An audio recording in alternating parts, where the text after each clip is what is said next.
நீயே போய் மகேந்திர லட்சுமி கால்ல விழுந்து சரண்டர் ஆயிடு. நான் எதுக்கு கால்ல விழணும்? எனக்கு தன்மானம் நிறைய இருக்கு.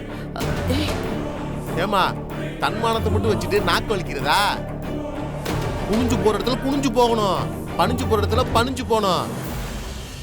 எல்லா இடத்துலயும் வெறப்பா இருந்தோம்னா குடிக்க கஞ்சி கூட கிடைக்காம பிச்சை தான் எடுக்கணும். இத பாருங்க, நான் படிச்சிருக்கேன். எனக்கு எங்க வேணாலும் வேலை கிடைக்கும். யார்கிட்டயும் பிச்சை எடுக்க வேண்டிய அவசியம் எனக்கு இல்ல. ஏய் மரகதம்,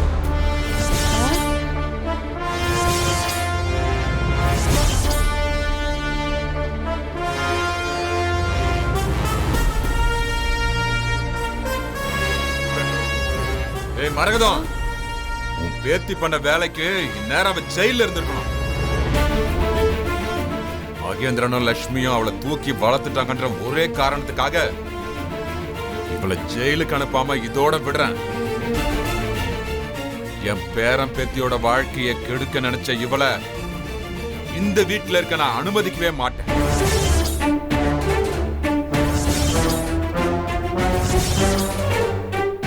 வேற எங்கேயாச்சும் வீட பாத்துக்கிட்டு கிளம்ப சொல்லு. இங்க பாருங்க, மேகா பண்ணது தப்புதான்.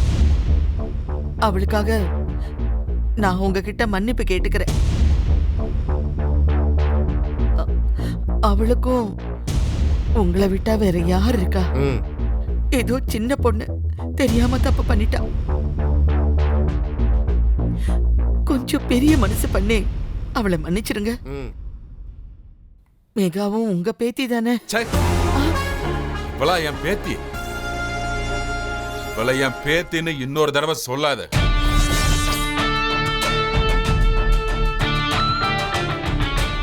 அதுக்கு இவளுக்கு கொஞ்சம் கூட அருகதையே கிடையாது.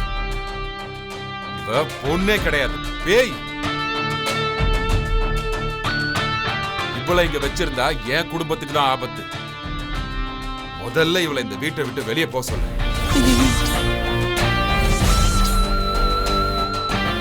ஐயா, மேகா கர்ப்பத்துக்கு மகேஷ் தான் காரணம்னு மேகாக்கு ஆரம்பத்தில் தெரியாது.